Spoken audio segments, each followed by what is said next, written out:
The way that we look at social media is very different than what most kind of social media agencies or gurus will tell you to do, which is follow the trends. And what is a trend? So a trend is something that's very fleeting.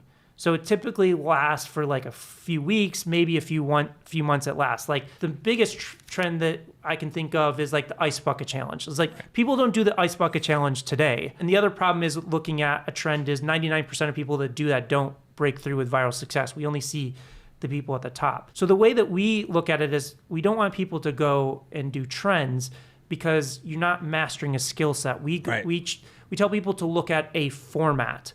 So when we think about movies, the past 50 years, every movie follows the 3-act structure in terms of how stories are told. So when Steven Spielberg makes a movie, he's not reinventing that structure. He's using that structure every time to become one of the best storytellers on the planet. So we look at social media in terms of what we call a format.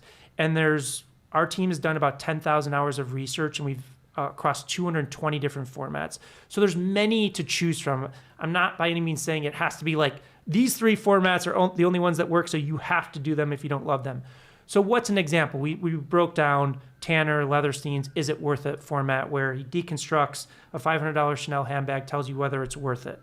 Another one that you've probably seen a lot on TikTok or Instagram is, we call it 2 characters, 1 light bulb, where it's the same person that plays 2 different characters. So they play the expert and the novice, and they break down a misconception about something. So an example is Erica Kohlberg is a master of this format with the legal industry, where she breaks down the fine print of what happens when your flight is canceled, what happens when your AirPods break. There's other people like Mark Tilbury that breaks it down about finance. So that core format can be used for any industry. People use it for legal, like Erica, finance, real estate, nutrition, any kind of subject matter can be put into that format. So the first place to understand is the formula starts with understanding what a format is versus a trend, because I can guarantee you will not master the art of storytelling and really break through without that fundamental understanding. So once we understand what a format is, now we can start looking at what format do I want to tackle? What format am I passionate about? And that's why we do so much research, because I never want to push a client or anybody to do a format that they're not passionate about, that they don't enjoy. Because you and I both know, like, creator burnout and fatigue is real. Like, if you don't enjoy it or you don't see the business results with it, you're just going to stop doing it. So once we have the format, then we need to do the analysis of that format. Because most people will look at Tanner and see he did 15 million views on that video, or Erica Kohlberg with the 2 characters on light bulb. Oh, she did 10 million views on that video. I know what they're doing. I'm just going to go out and do that without any analysis. And 99% of people that try that fail because they don't really understand what drives the performance of that format.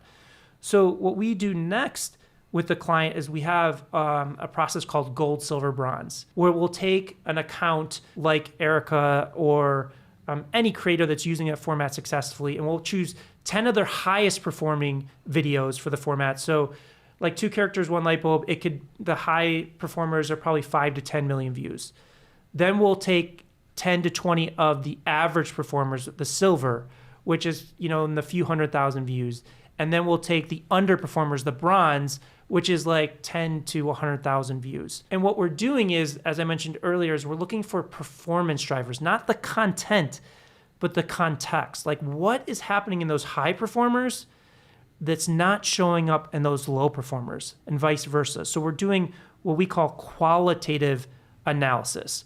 So where most people are spending their time on social media is quantitative analysis, meaning they're looking at how many views did I get, how many shares, how many likes, comments, conversions, which is a great indicator of something working or not working, but it doesn't uncover the why. So this is where we do the qualitative analysis of comparing the high performers in that same format against the low performers to really determine what are the variables that cause the success or the underperformance in that format. So we mentioned Dr. Julie Smith earlier. Like, one of the examples I do is I break down that waste paper basket video that she has versus one where she just has a kind of cars in front of her from a visual metaphor. Now, the waste paper basket video generated 12 million views versus the cars one generates I think 200,000 or 300,000 views. So we're talking about the same format, the visual metaphor format, same creator, 12 million views versus 200,000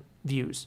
So there's a huge discrepancy in kind of that performance. And that's where the real learning comes in. It's not to point out, oh, Dr. Julie Smith didn't master that video. It's more about what drives that success, so that if you're going to tackle that format like the visual metaphor format, you can understand the contextual elements that allow that successful storytelling mechanism.